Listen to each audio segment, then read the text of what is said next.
नमस्कार, आप देख रहे हैं आज तक। मैं हूं आपके साथ रोहित सरदाना। शाम के 5 बज रहे हैं और वक्त हो गया दंगल का। बंगाल में क्या राजनीतिक विरोध की जगह नहीं बची?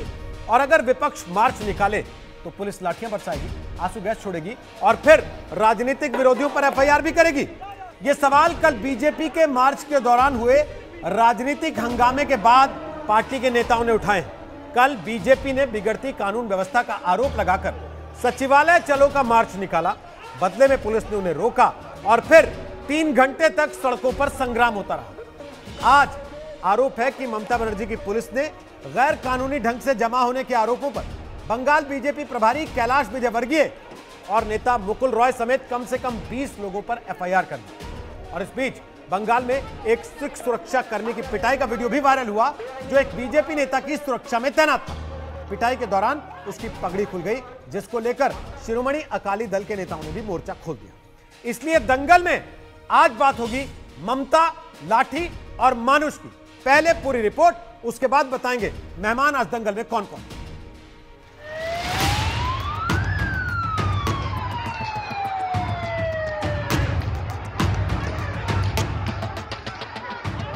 बंगाल में ममता बनर्जी के खिलाफ बीजेपी की रैली पर पुलिस का ये शक्ति प्रदर्शन ही राजनीतिक हंगामे की वजह बन रहा था। लेकिन ममता की पुलिस ने एक कदम आगे बढ़ते हुए वरिष्ठ बीजेपी नेताओं कैलाश विजयवर्गीय, अर्जुन सिंह, लॉकेट चैटर्जी समेत 20 लोगों के खिलाफ एफआईआर दर्ज कर ली है। इन नेताओं पर गैर कानूनी ढंग से जमा होने और हाई सिक्योरिटी जोन न बनना होने में इकट्ठा होने के चलते केस दर्ज हुआ है। गुरुवार को बीजेपी के प्रदर्शन के दौरान जमकर हंगामा हुआ था। बाद में बीजेपी युवा मोर्चा के अध्यक्ष तेजस्वी सूर्या ने एक वीडियो साझा करते हुए आरोप लगाया था कि बंगाल के थानों में कानून का राज नहीं, ममता का राज है। बीजेपी का आरोप है कि उसके कार्यकर्ताओं पर क्रूड बमों से हमला हुआ, लेकिन पुलिस ने एफआईआर दर्ज नहीं की।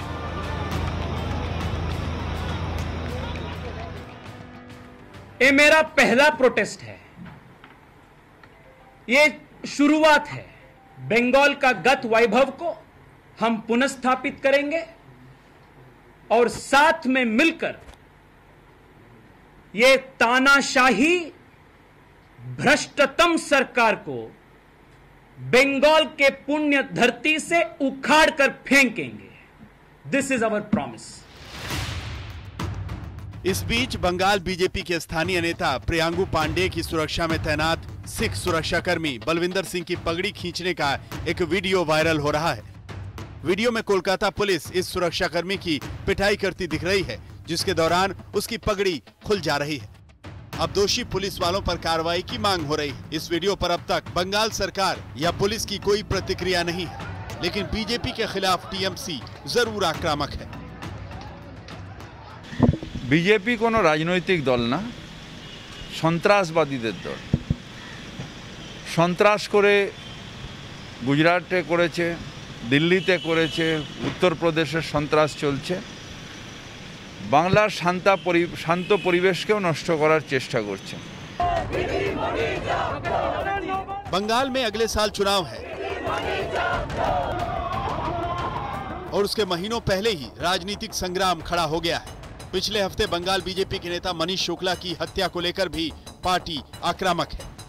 बंगाल बीजेपी के नेता दिलीप घोष की अगुवाई में पार्टी का एक डेलीगेशन आज मनीष शुक्ला के घर गया था। कोलकाता से मनोज्ञा लोईवाल के साथ आज तक ब्यूरो। तो आपको बता दें कि दंगल में आज हमारे साथ संबित पात्रा हैं, वो बीजेपी के प्रवक्ता हैं। हमारे साथ शशि पांजा हैं, वो तृणमूल कांग्रेस का पक्ष रखेंगी।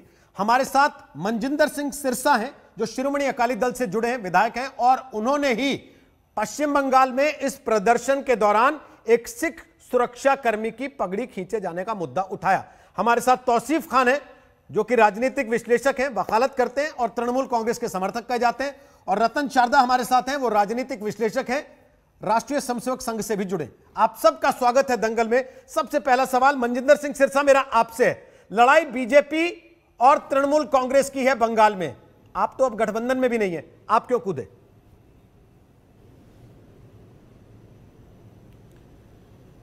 देखिए, मैंने कोई राजनीतिक लड़ाई में नहीं कूदा सरदाना जी। मैं आपको पहले तो आज ये याद कराना चाहता हूं, आज का दिन भाई तारू सिंह जी जो हमारे सिख कौम के बहुत बड़े शहीद हुए, जिन्होंने अपने केसों की बेअदबी नहीं होने दी, अपने बालों की बेअदबी नहीं होने दी, अपनी खोपड़ी उतरवा ली। खोपड़ी, यहाँ से खोपड़ी उनकी उतार दी गई, लेकिन अपने बालों की उन्होंने बेअदबी नहीं होने दी। और उनके लिए रविंद्रनाथ टैगोर जी ने एक बहुत सुंदर कविता लिखकर बताया था कि किस तरह एक बालों की शहादत ना हो, इसलिए इंसान ने अपनी शहादत दे दी।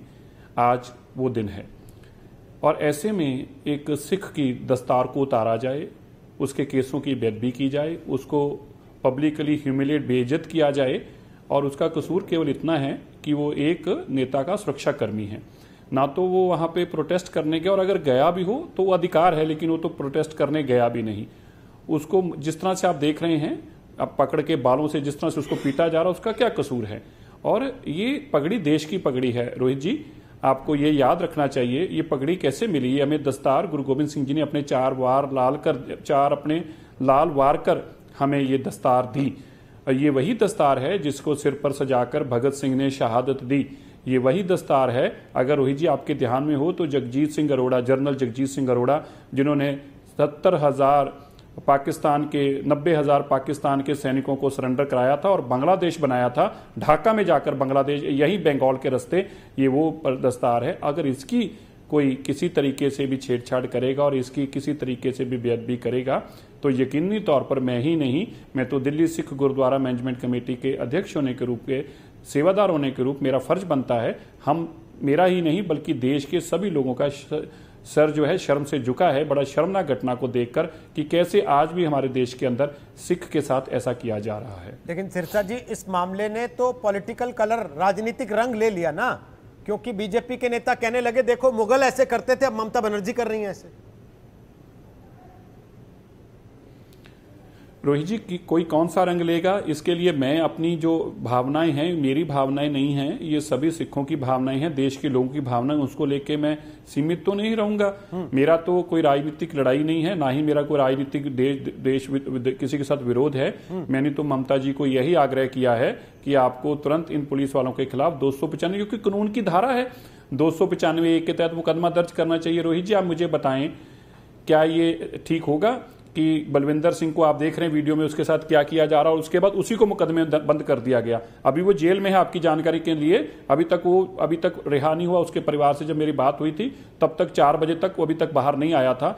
तो आप ये बताएं इसका क्या कसूर है? इसके साथ ऐसी जाति अगर की जाएगी तो हम क्या चुप रहे हैं? ये ठीक होगा? ये बिल्कुल ठीक नहीं होगा। हमारी राजनीतिक लड़ाई कोई बंगाल में नहीं है, ना ममता जी से है ना किसी और से है, हमारी तो केवल सिद्धांतों की लड़ाई है और धार्मिक लड़ाई है। अगर आप इस तरह का काम करेंगे तो कोई सिख बर्दाश्त नहीं करेगा। आपको बंगाल की सरकार ने जवाब दिया कोई? नहीं रोहित जी, अभी तक उनका कोई जवाब नहीं आया। मुझे इस बात का बड़ा दुख है कि ममता जी हमेशा ही गुरुद्वारे की प्रोग्रामों में भी पहुंचती हैं। हमारे निजी तौर पर हमने जो प्रोग्राम किए वहां जाके कलकत्ता में, वो आई भी और उन्होंने अपने नुमाइंदे भी भेजे, लेकिन इस विषय में अभी तक ना तो उनकी तरफ से कोई जवाब आया है, ना ही उनके किसी नुमाइंदे का जवाब आया। मैं उम्मीद करता हूं कि रोहित सरदाना जी जो हमारी आवाज यहां पे उठाएंगे, आज तक को देखने के बाद शायद ममता जी की तरफ से कोई इनके खिलाफ कार्रवाई हो या वहां की पुलिस इनके खिलाफ कोई कार्रवाई करे। शशि पांजा जी वो कह रहे हैं कि हमने सरकार तक आवाज पहुंचाई और हमने ये कहा कि कम से कम कोई प्रदर्शन का हिस्सा नहीं है, अगर किसी का बॉडीगार्ड है उसके धार्मिक प्रतीक चिन्ह के साथ इस तरीके की बेअदबी क्यों? क्या जवाब देंगे? नहीं, ऐसा कोई इंटेंशन नहीं था। कल जो रैली हुई थी उसमें थी गुंडाइज्म, थी गुंडागर्दी और बहुत हलचल भगदौड़ थी, पथराव था, टक्करबाजी थी बीजेपी द्वारा। और इसमें यहां पे पुलिस की कोई इंटेंशन नहीं थी कि उनको अपमान किया जाए। ये बेबुनियाद है, ये आरोप सही नहीं है। जिस बात को लेके आपत्ति थी वो थी कि ये जो बॉडीगार्ड है बलविंदर सिंह जी, उनके पास जो जो पिस्टल .32 पिस्टल पाया गया, वो जो कह रहे थे प्रियांशु पांडे के बॉडीगार्ड है। और दूसरी बात है, ये लाइसेंस रजौड़ी की है, जम्मू कश्मीर की, और कहा जाता है उसमें लाइसेंस में जो कहा है कि ये पिस्तौल रजौड़ी जम्मू कश्मीर के बाहर नहीं जा सकती। इस आर्म्स को लेकर आपत्ति है कि ये आर्म्स एक पॉलिटिकल रैली जो भाजपा की तरफ से था कि एक शांतिपूर्ण रैली होगा, उसमें ये आर्म्स क्यों है? जैसे आपने कहा सिखों को हम लोग बहुत सम्मान करते हैं। पश्चिम बंगाल में कोई सिख के तरफ से किसी को भी कोई यहाँ पश्चिम बंगाल में कभी दुख कष्ट तकलीफ कभी नहीं हुई है। लंगर की सेवा से शुरू करके सबों ने एकजुट मिलकर पश्चिम बंगाल प्रशासन और सरकार के संग कोरोना के दौरान भी एक साथ दो लोगों की सेवा हुई। ये जो आरोप है वो गलत है। आरोप हम लोग का सिर्फ ये आर्म्स लाइसेंस था जो रजौड़ी के बाहर आज पश्चिम बंगाल में जो बॉडीगार्ड जिसको लाया गया, बॉडीगार्ड क्यों रैली में, and where is the body, where was the body? Shashi ji, आप हथियार के लिए जेल में डाल दीजिए, इसके लिए आप जस्टिफिकेशन दे रही हैं, लेकिन जो पगड़ी के साथ बेअदबी की जा रही है उसके लिए आपके पास कोई जवाब नहीं है जी। नहीं, पगड़ी के साथ बेअदबी क्यों की गई?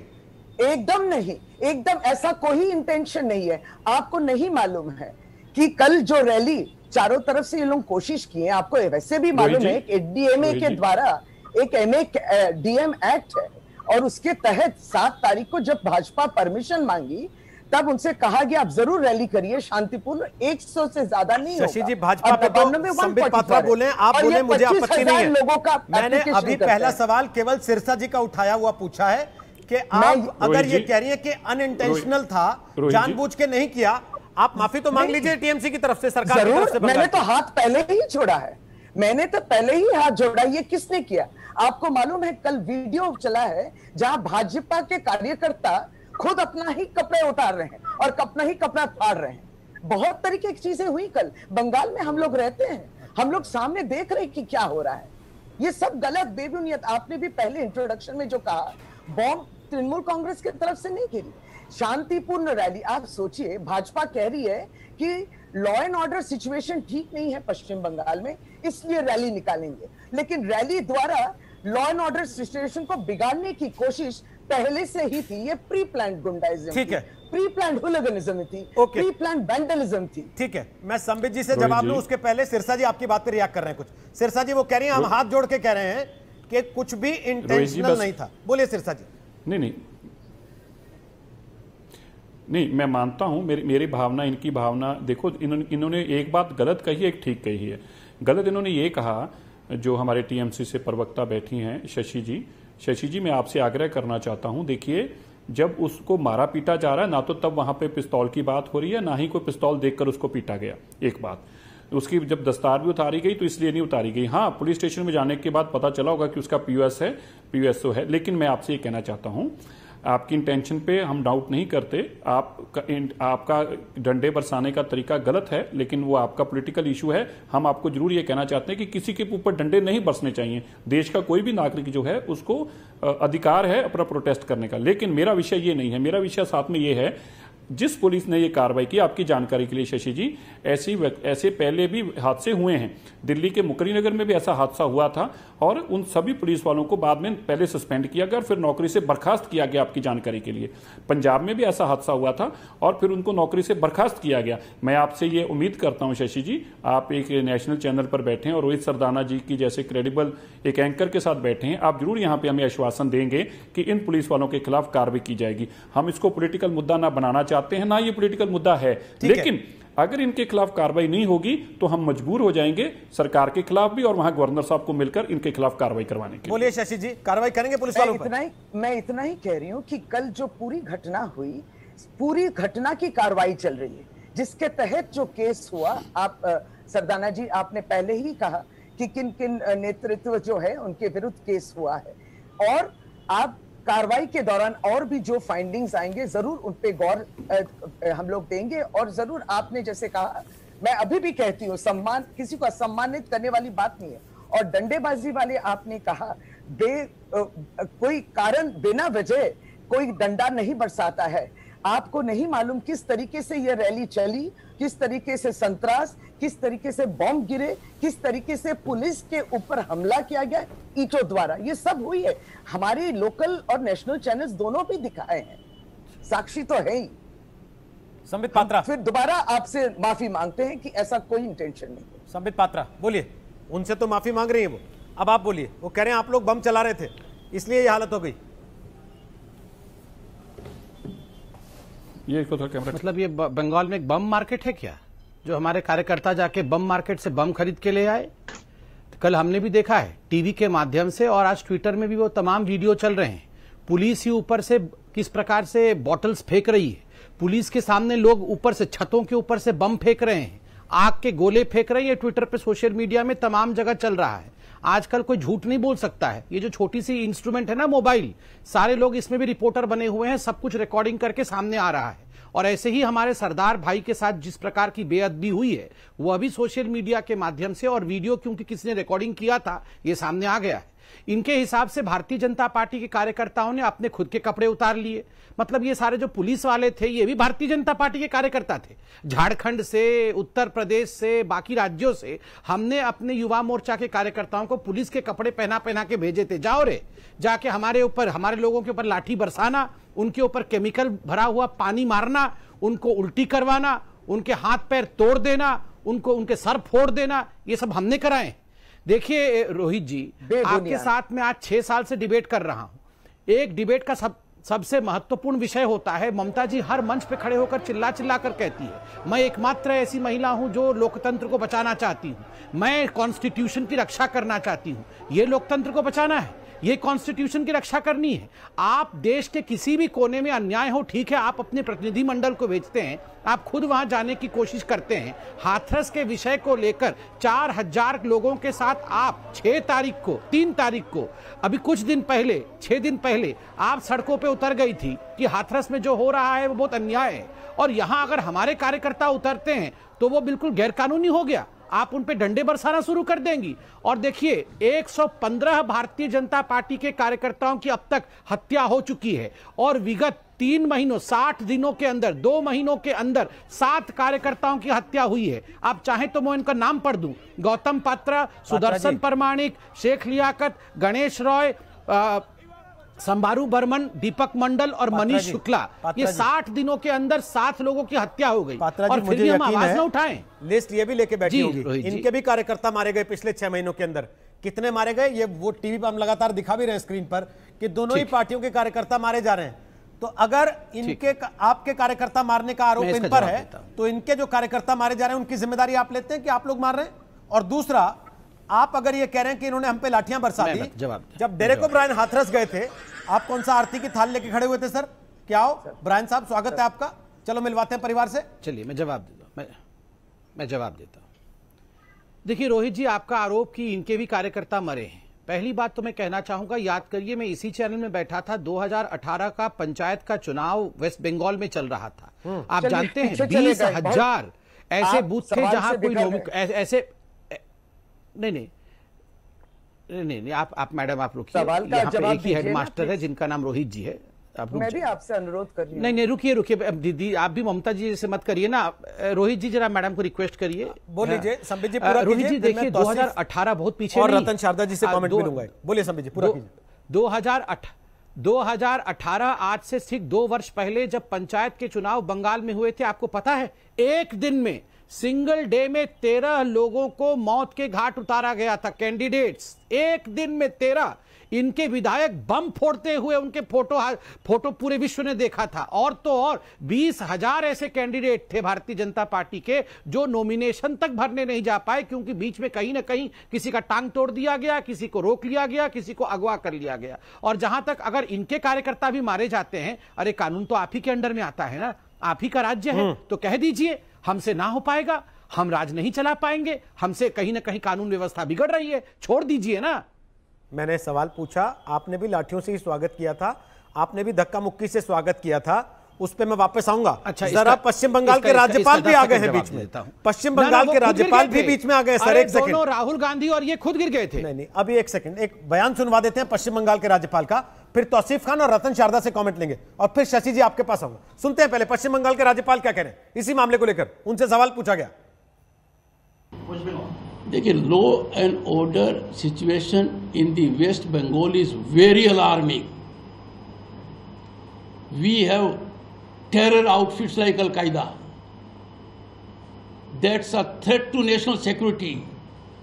6 were arrested, and those 3 who were arrested from elsewhere are also from this area. And that the state police, state agency had no idea about it. It's a very serious matter. Look at Maoism. I don't buy the statements we are against Maoism. Someone who is a convict is part of your team and the administration is aage piche. And why it is happening? If the State Human Rights Commission chairman tells me my commission is on ventilator. तो पश्चिम बंगाल के राज्यपाल कह रहे हैं law and order situation is alarming. Tauseef Khan, इसी तरीके के संघर्षों के रास्ते ममता बनर्जी सत्ता में आई थी। एक समय था जब लेफ्ट की सरकार थी, ममता बनर्जी सड़क पर होती थी और ऐसी ही तस्वीरें आती थी।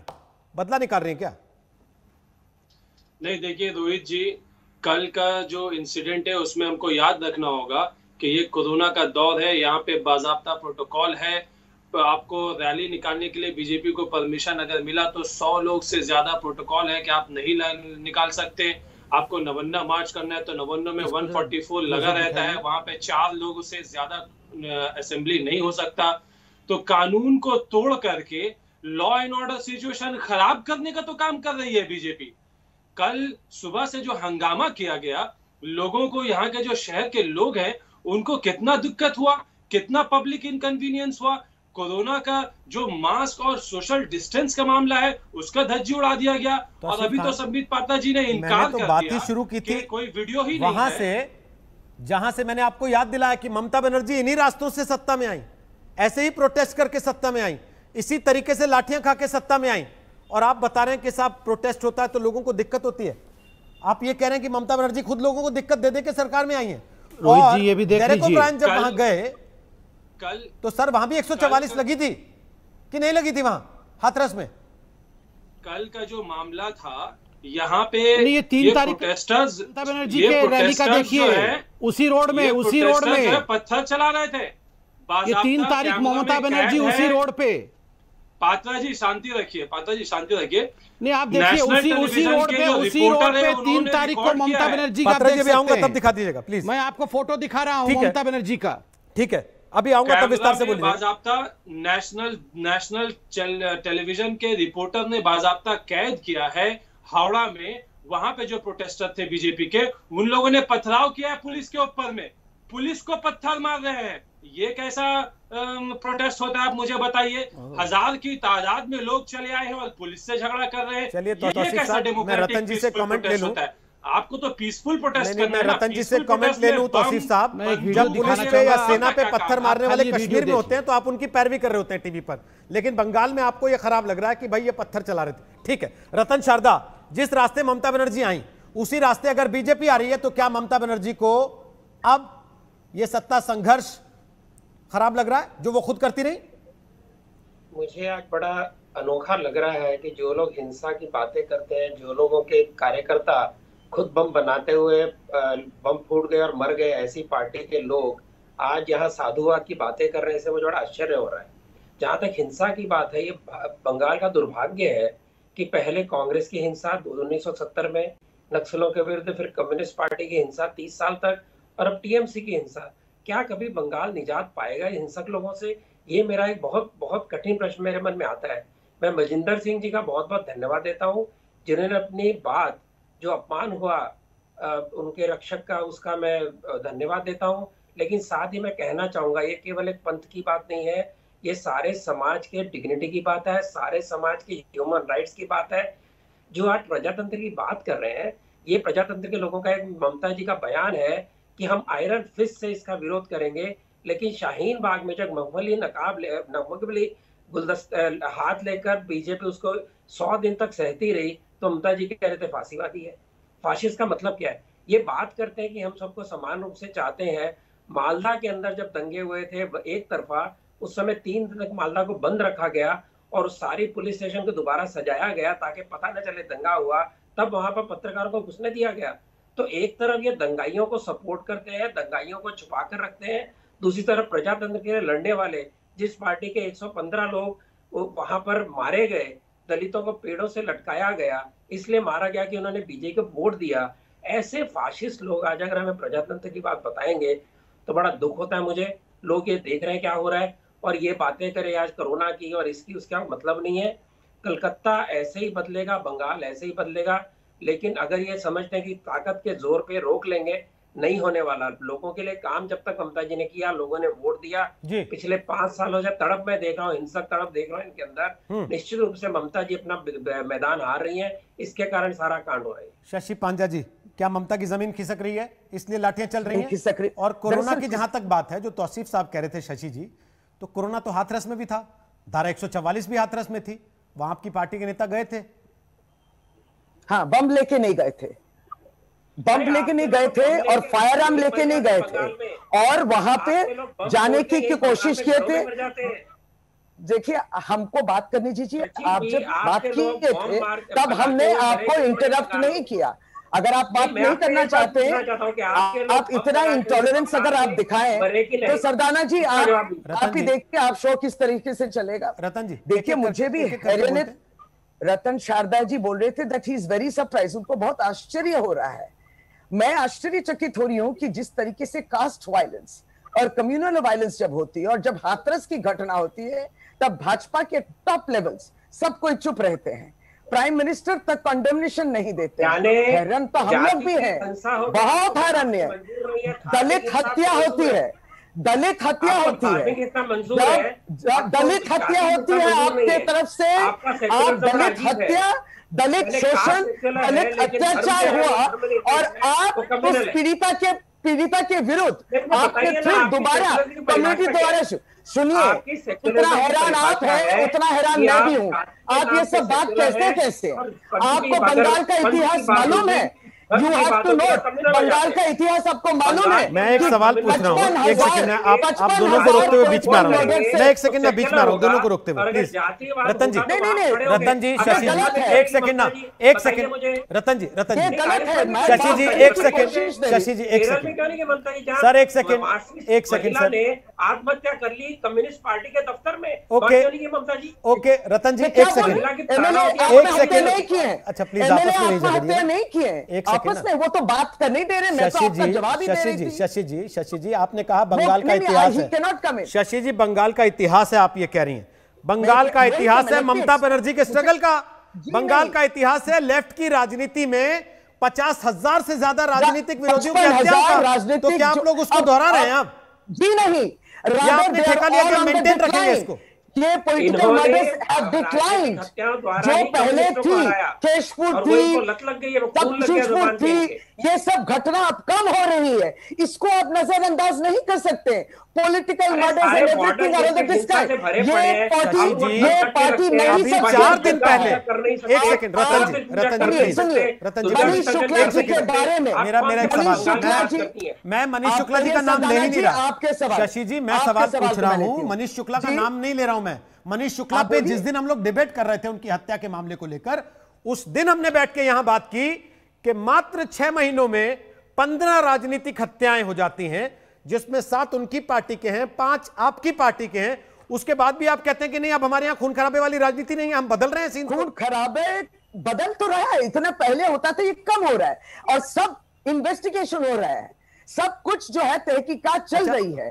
आप जो एमएलए के बारे में 15 हैप्पीनेस इंडेक्स है, आप एमएलए 15 मर्डर्स हैप्पीनेस इंडेक्स है नहीं है। हम लोग हमेशा कोशिश कर रहे हैं, लेकिन भाजपा जो है, ये जो सुसाइड थी, ये मर्डर नहीं थी, हेमताबाद वाले एमएलए का ये मर्डर। शशि जी मैंने नाम नहीं लिया किसी का, आप एक केस पकड़ रही हैं, मैं ओवरऑल पूछ रहा हूं शशि जी, जब एक के बाद एक लगातार इतनी हत्याएं हो रही हैं। ओवरऑल बोल रही हूं कि सब इन्वेस्टिगेशन चल रहा है, एक मौका तो दीजिए शशि जी, सब इन्वेस्टिगेशन चल रहा है, तहकीकात चल रही है। तृणमूल कांग्रेस पॉलिटिकल वायलेंस को नहीं एंडोर्स करता, आप एंडोर्स नहीं करते, उसके बावजूद लगातार हत्याएं हो रही हैं। संबित पात्रा वो कह रहे हैं हम एंडोर्स नहीं करते, उसके बाद भी बंगाल का इतिहास बार बार याद दिलाया जाता है कि साहब देखो 55,000 हत्याएं हो चुकी हैं।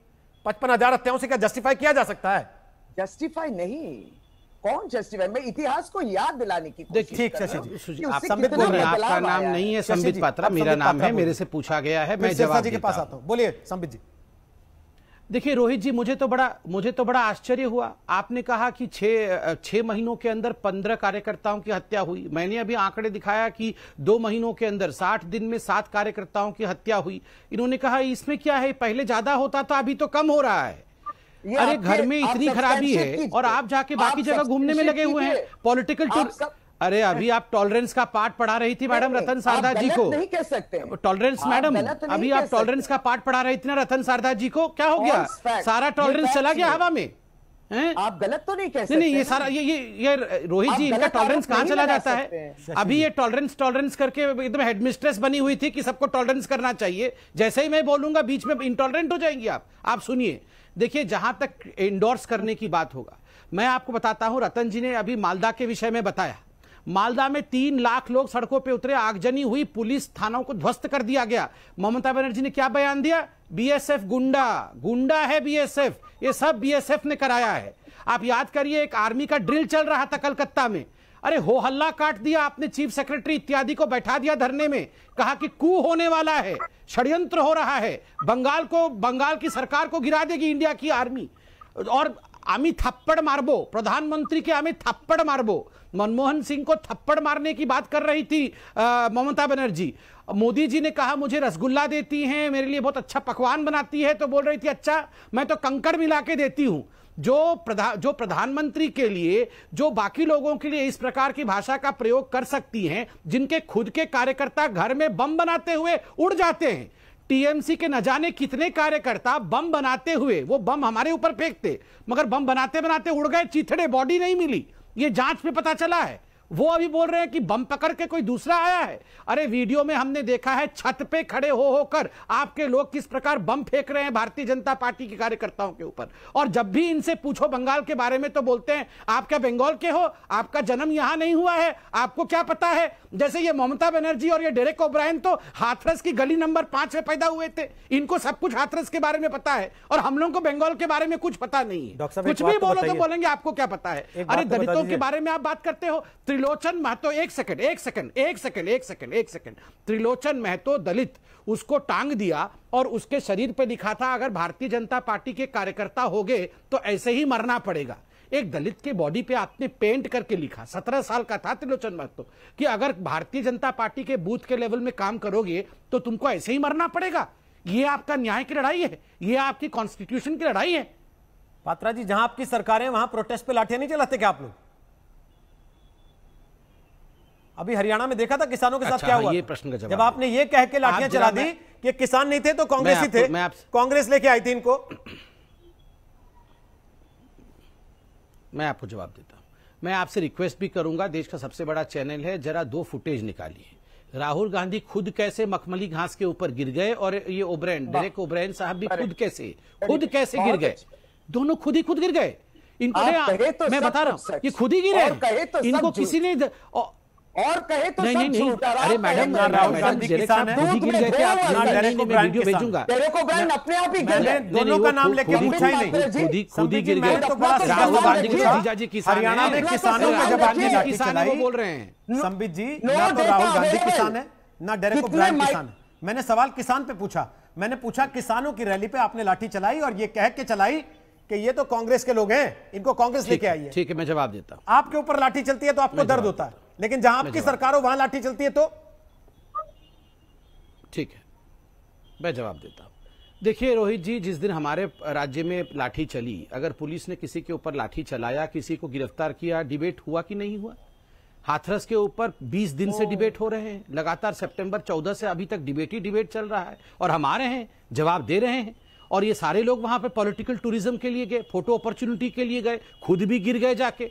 आज आपने अपने यहां हमारे कार्यकर्ताओं को मारा भी, हमारे कार्यकर्ता अपने कार्यकर्ता के बॉडी के लिए 2 दिन लड़ते रहे क्योंकि बॉडी रिलीज नहीं हो रही थी।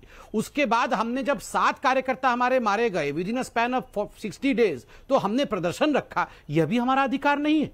आप इस प्रकार से एक सरदार जो बॉडीगार्ड है, उसके आप केस के ऊपर हाथ लगा दोगे, उसके आप पगड़ी को उठा के फेंक दोगे और उस पर भी राजनीति करोगे। आप याद करिए, ये तो छोड़ दीजिए हम प्रदर्शन करते हैं, माननीय मोहन भागवत जी का तो कार्यक्रम होना था, कोई राजनीतिक कार्यक्रम भी नहीं था, झंडा फहराने का था, उनको रोक दिया। अमित शाह जी को 2019 के, जब वो उस समय गृह मंत्री नहीं थे, पार्टी के अध्यक्ष थे, याद करिए उनके रैली में किस प्रकार गुंडागर्दी हुई। याद करिए योगी आदित्यनाथ जी की रैली को पहुंचने नहीं दिया, अमित शाह जी के हेलीकॉप्टर को उतरने नहीं दिया। ये बंगाल इंडिया में है या अलग रिपब्लिक है, मैं ये पूछना चाहता हूं। ठीक है, ये क्या शशि जी जवाब ममता दीजिए, जी फिर क्या मैं बनाना चाहती है सिरसा जी से बंगाल को? कमेंट लेता हूं, उनको सुनिए आपकी ना। माफी कबूल है या नहीं, बोलिए शशि जी। नहीं, मैं इतना ही कहूंगी कि संबित पात्रा जी बहुत चीजें जो है फैक्ट्स आप चेक कीजिए। जैसे ये लोग फेक वीडियोस और डॉक्टर्ड वीडियोस करते हैं, Facts उस क्या? तरीके से इनके फैक्ट्स को भी आप चेक कीजिए। आधे से ज्यादा ओह। गलत हैं, आधे से ज्यादा तो गलत मनीष है। शुक्ला जी की हत्या और नहीं दूसरी हुई, बात है, वो नहीं, नहीं, डॉक्टर्ड है, आप वो फेक आपके है। डिबेट को गुमराह नहीं, करने की कोशिश कर रहे हैं। कौन सी चीज फेक आपका है मैं सवाल जानना चाहूंगा। सरदाना जी क्या था? हमारे 7 आपका कार्यकर्ता मारे सवाल गए, वो सरदाना फेक जी क्या था? है। आप कि उस पर इस डिबेट प्रकार को की बात गुमराह कहेंगे कि करने ये की फेक कोशिश कर रहे है। हैं। हमारे सुनिए, कार्यकर्ता आप मारे गए, ये तेजस्वी फेक सूर्या है। जी को बात सुनिए, आप बताइए, ये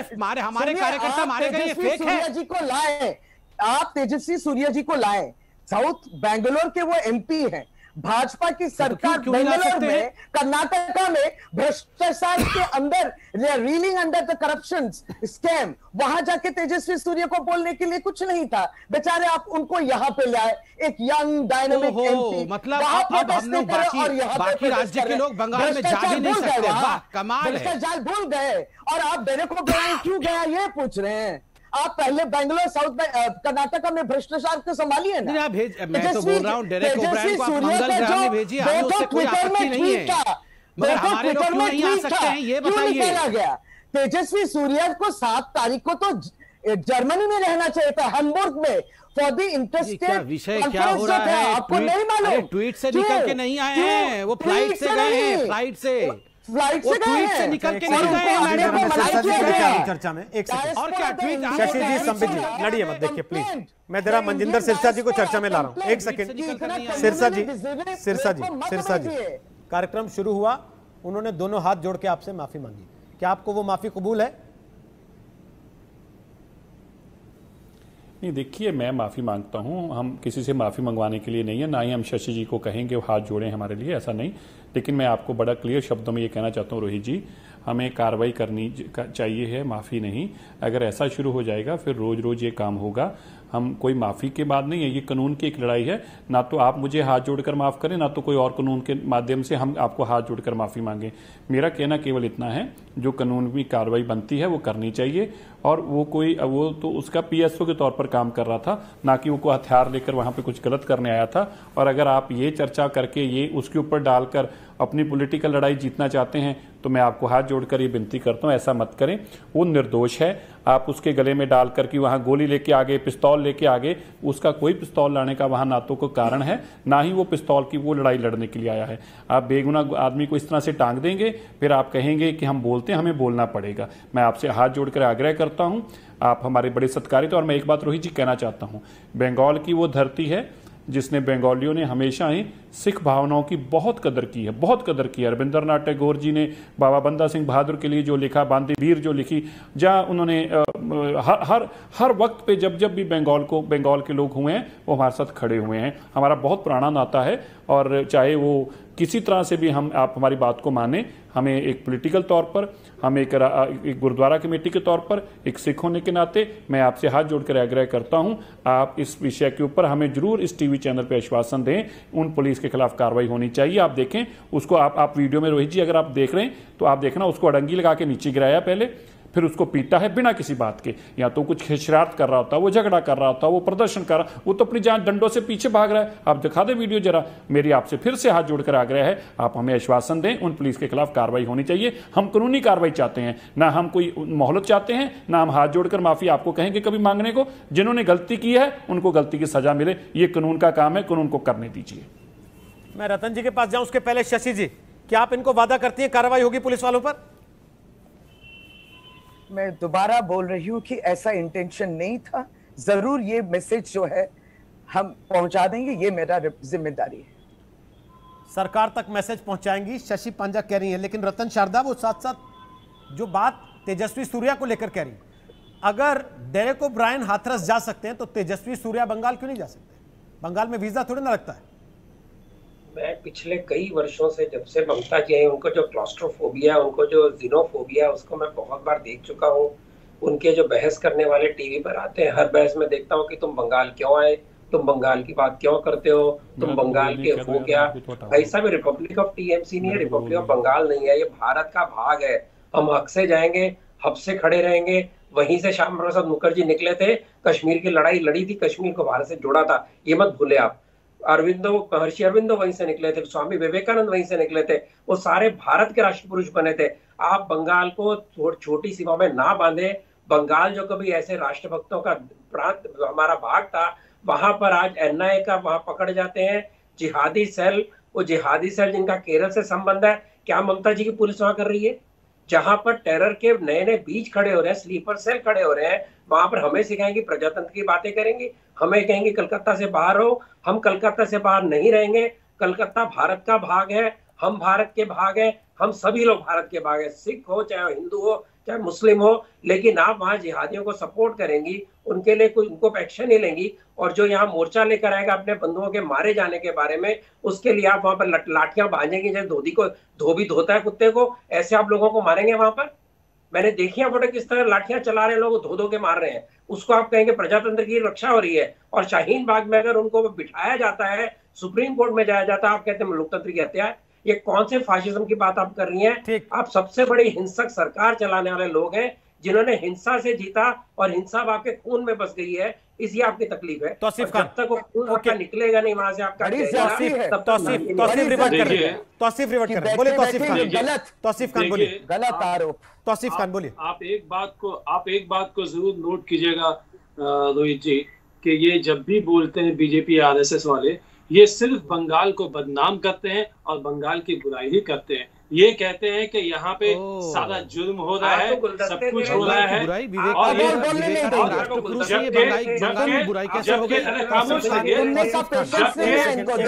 आप चारों लोग रुकिए ना, मैं एक लास्ट क्वेश्चन पूछ रहा हूँ। एक सेकंड, एक सवाल पूछ रहा हूँ।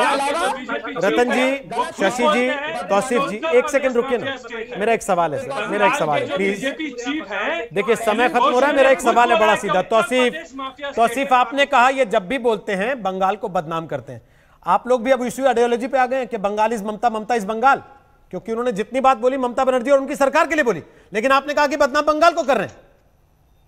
हर वो इंसान जो बंगाल के इथोस को और कल्चर को समझता है वही बंगाल है। मतलब और वो केवल टीएमसी का हो सकता है, उसके अलावा कोई बंगाल को नहीं समझ सकता। तो ममता बनर्जी ही बंगाल है और इससे किसी को आपत्ति नहीं होनी चाहिए। अच्छा, ममता बनर्जी ही बंगाल है, खुद बोला है। ओके, उत्तर प्रदेश का स्टेट जो है वो माफिया स्टेट है। ठीक है सर, ममता बनर्जी ही बंगाल है, आप ये कह रहे हैं। माफिया स्टेट है। Okay sir, Mamata is Bengal, Bengal is Mamata. Last comment Sambit Patra, वो कह रहे हैं ममता इज बंगाल।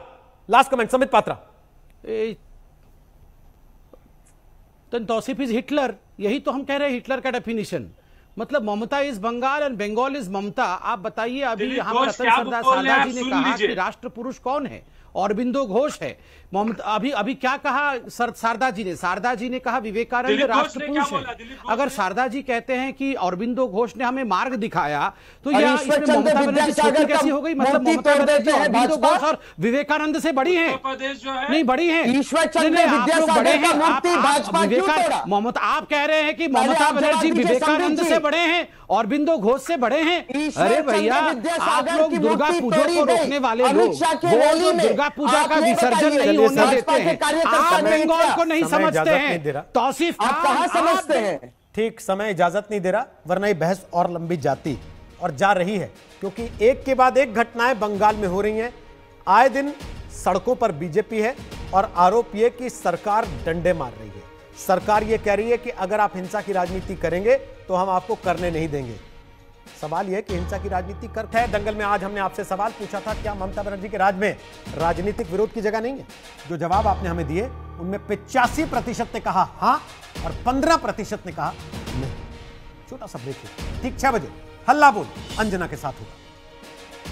नमस्कार, मैं हूं अंजना ओम कश्यप। हमें उम्मीद है ये वीडियो आपको पसंद आया होगा। लेटेस्ट खबरों के लिए यूं ही देखते रहिए आज तक, और इस वीडियो के पसंद आने पर लाइक, शेयर एंड सब्सक्राइब करना ना भूलें।